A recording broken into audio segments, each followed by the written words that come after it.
welcome to this week's vlog. I have quite a bit of things that I want to do this week. My main goal this week is to do a bit of sewing.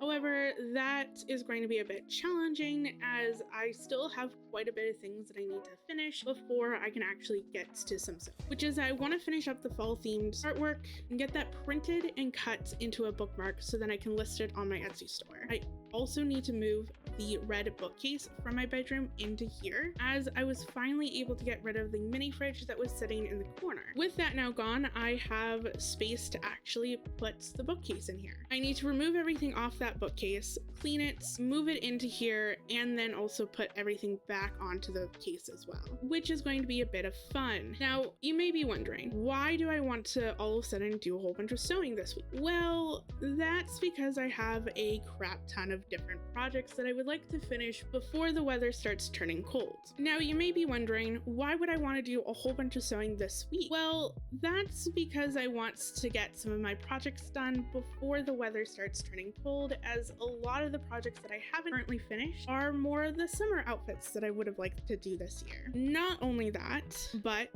Genshin's 6.0 comes out next week, and needless to say, I'm going to be spending most of next week exploring Nod-krai, as well as trying to finish up some of the exploration I have left over with Natland, do the Archon story, wish for a few characters, and then proceed to build them. So stay tuned for next week for that video. However, due to the fact that I'm going to be doing all that, I'm most likely not going to get any sort of sewing done next week, which means that by the time that I am able to actually get any sort of sewing done, it would be halfway through September, which I would like to avoid. And I don't really want to go into fall. Weather's going to start turning colder, and I'll most likely want to start sewing more of the wintry articles of clothing that I have on my to-do list. But I can't start those until I finish all of my summer projects. Now, you may be wondering, surely there can't be that many projects that I have started. It's probably just one or two things and I can probably get it done within a few hours. That's where you would be wrong. So let's go over everything. I have this corset that I need to finish all of the binding to and then put on the grommets. However,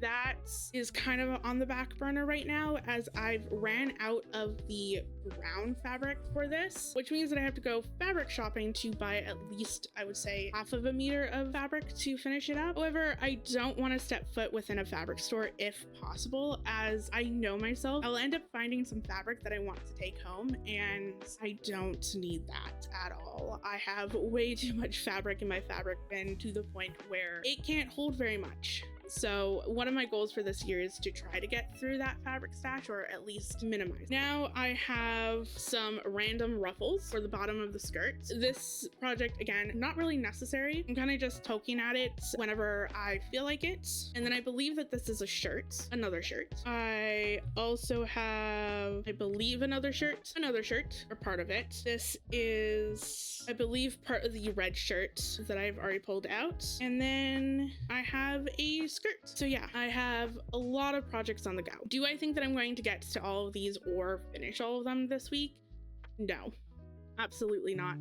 However, I would like to at least maybe finish one or two, or finish one and then get further into another one, but we'll just have to wait and see, as I still have quite a bit of other things that I need to do before I can even get to sewing. However, with all that being said, enough talking. Let's get into things.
So this is what the shelf looks like right now. Kind of have everything all over the place. I finished counting up everything that I wanted to take note of, which in all honesty wasn't that much, just some of the minor things. Now I have to decide how I want to organize the shelf. I'm thinking I might end up putting my printer down at the bottom. Originally it was on this shelf back in my room. It's definitely like a nice height. Realistically, I kind of do want to keep my printer here.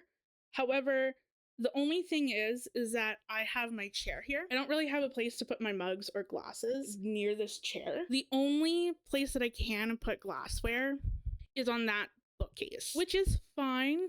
However, it is definitely a annoyance, something that's not an electronic. Then on the third case here, I normally keep my binders, which is full of products.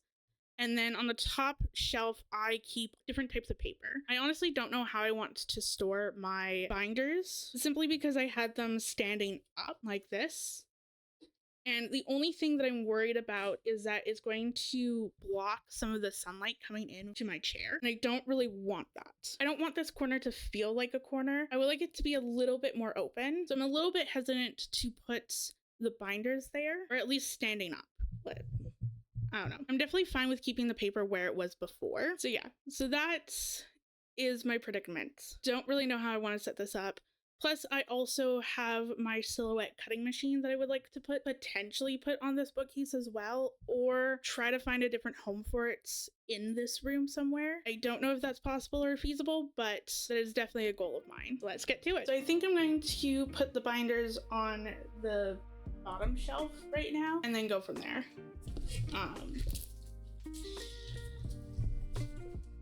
Kind of like there, maybe. I can always see if I can find another spot for them in the meantime. Sticker paper that I normally use was Online Labels, and Online Labels comes with this cute little plastic packaging that I use to store all of my other. This one stores my shipping labels, and then this one stores my soft gloss photo paper. So normally I have the soft gloss on the bottom and then my packaging labels in the middle. This was where I stored my sticker paper. However, I've since ran out. I'm not going to buy from Online Labels anymore just because it's too expensive. Granted, the price for the sticker paper isn't that expensive. I find it pretty reasonable. However, the shipping was what was doing me in. I cannot justify $80 to get 100 sheets of sticker paper shipped. So instead, I try new sticker paper from Amazon. So not tested this out yet, but I am going to test this brand and then also this brand. I've not tried these out yet. We shall see. I'm kind of leaning more towards this one, just on the feel of the paper alone. However, we'll see how it actually prints out. So because they're in their own packaging, I'm not going to transfer them into this bin. Instead, I'm going to put my cards in that bin. Is it a little bit of an overkill because the box is big? Kind of. But at least my cardstock now has a hole, which is nice. Because now it's not going to be a pain in the butt to actually get it out. There we go. So there's that. And then I will put my sticker paper on top. This is pretty much the order of the paper that I use the most to the least. Sticker paper being the thing that I use the most, and my 8.5 by 11 soft gloss photo paper being the least. Normally, what I have on top of that paper is some clear sleeves, which I use for my product binders, and then also just regular old printer paper, just in case I need to print something out that does not require fancy paper. Now, normally in this corner, I normally have this box, which just kind of houses all of my ink and just like random miscellaneous stuff. So like I have all of my embroidery thread for all of my bookmarks in here. Threads that have designs or threads that don't have designs. And then I do have some of my first ever bookmarks that I've made. So this was the prototype of bookmarks that I made. Just kind of out of cardstock, and I just taped them together to kind of prove that the concept actually worked. And then here are some of like the first ever bookmarks that I had printed out. So that's cool. But yeah, just like little miscellaneous stuff. And I normally just put it in this corner just so that it's easily accessible. Now I also have this wired basket full of the envelopes and some clear bags for stickers. If people just order stickers, then I just use these types of clear bags. Pop it into an envelope and then pop that into a stay flat mailer just to make sure that it gets there safely. However, I kind of want to either find new homes for these or combine them into this wired basket, which is pretty much just like my quick grab and go shipping basket. So I have the cardboard cutouts, I have the clear bags, and then I have tissue paper as well. So then when I'm packing orders, I just have to grab this and then bring it over. So it makes everything that much more easier. So I kind of want to combine both of them because I don't really see a need to have both anymore.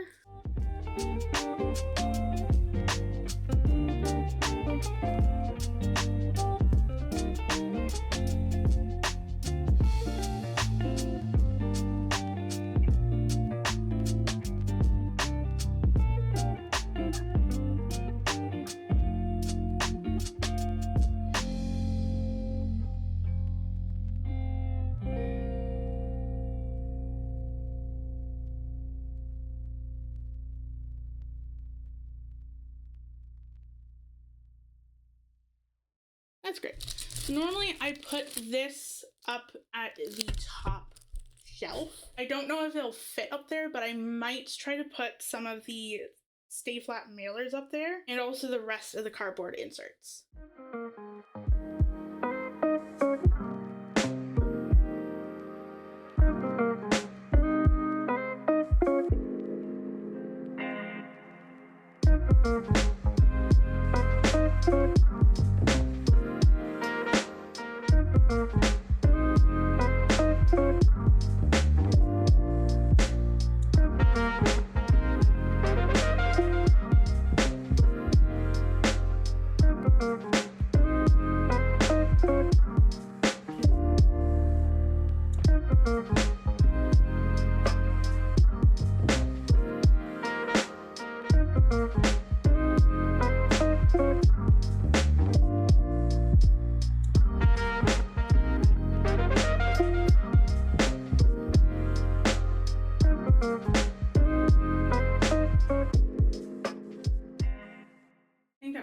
I would love to be able to put the excess cardboard inserts up at the top.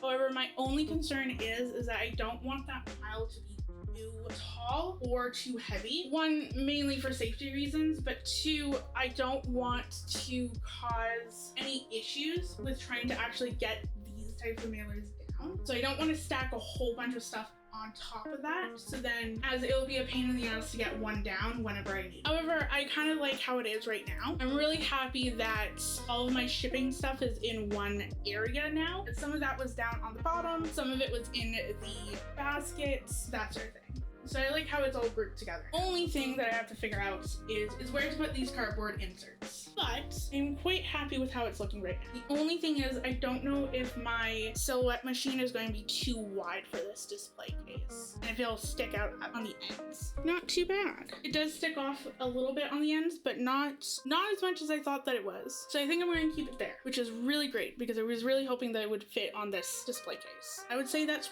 pretty much it. Besides a few other little knickknacks, I would say the shelving unit's pretty much done. Time to move on to some arts.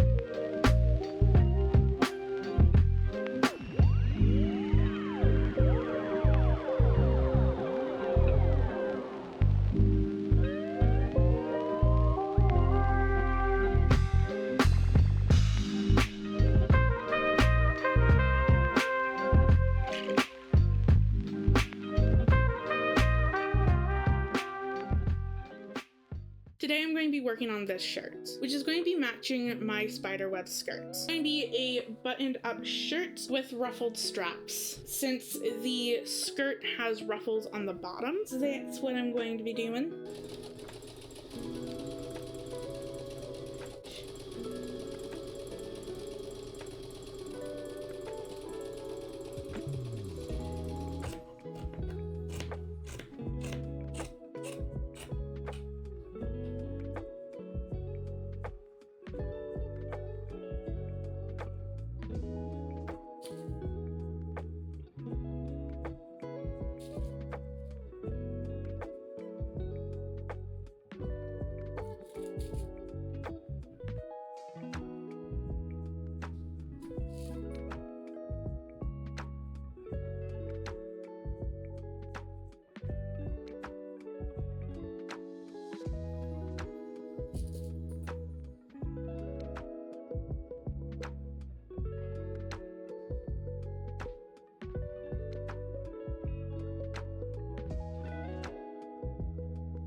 Now, because the straps are basically done, I need to put everything together. I have a feeling that maybe these straps might be too short. I might need to add more onto them, but we will just have to wait and see. At least that is one thing that is now complete. It means that I can get rid of these straps and put them away. Now comes a really fun part of matching up the lining layer to the outer layer. Now, get a good look at this atrocity that I've made. So if you can see, it's made up of a lot of little panels, more so right over here. So this is my lining layer. And the reason why it looks like this is because I am doing everything in my power to get rid of scrap fabric. If you want to look right over here, that closet, that entire bag is filled with scrap fabric. It is bad. The entire black tote is filled with scrap fabric, and there's even more scrap fabric in the Ziploc bags. So needless to say, I have a little bit of problem with hoarding scrap fabric. My issue is that I have a lot of small but also big pieces where I could make something out of this, where it's too big to get rid of, but it's also too small to really do much with. So I am trying this out.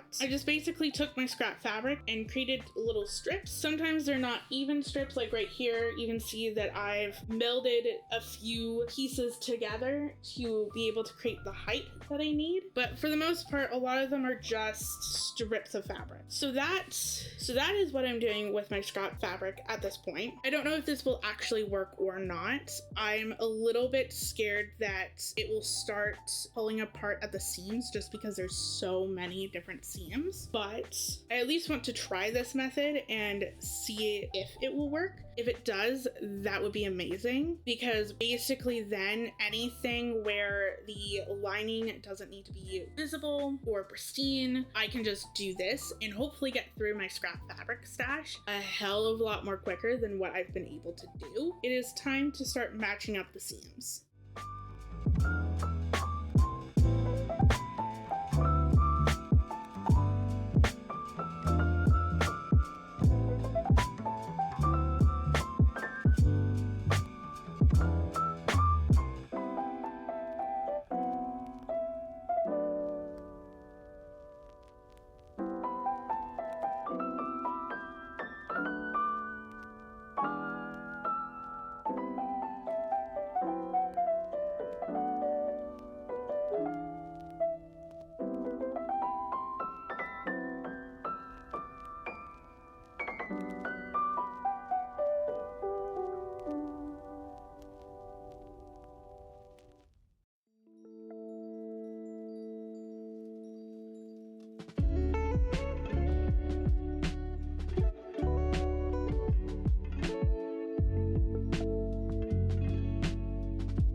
And unfortunately, this was all that I was able to sew this week. I was hoping to get this shirt completed. However, I still got a good chunk of the way through. Probably get this finished over the weekend. Once I end up completing the shirt, I will show you guys how it turned out in the end in a form of a short. So stay tuned for that little short when it does come out. As I said in the beginning of this video, next week is just all going to be about Genshin. As I'm super duper excited for Nod-krai, the story, exploration, the characters, all of it looks amazing and I cannot wait. If you don't want to miss those videos, then you can hit the subscribe button so then you'll be notified when those videos do end up coming out. And don't forget to hit that like button on your way out. Until next time, see ya.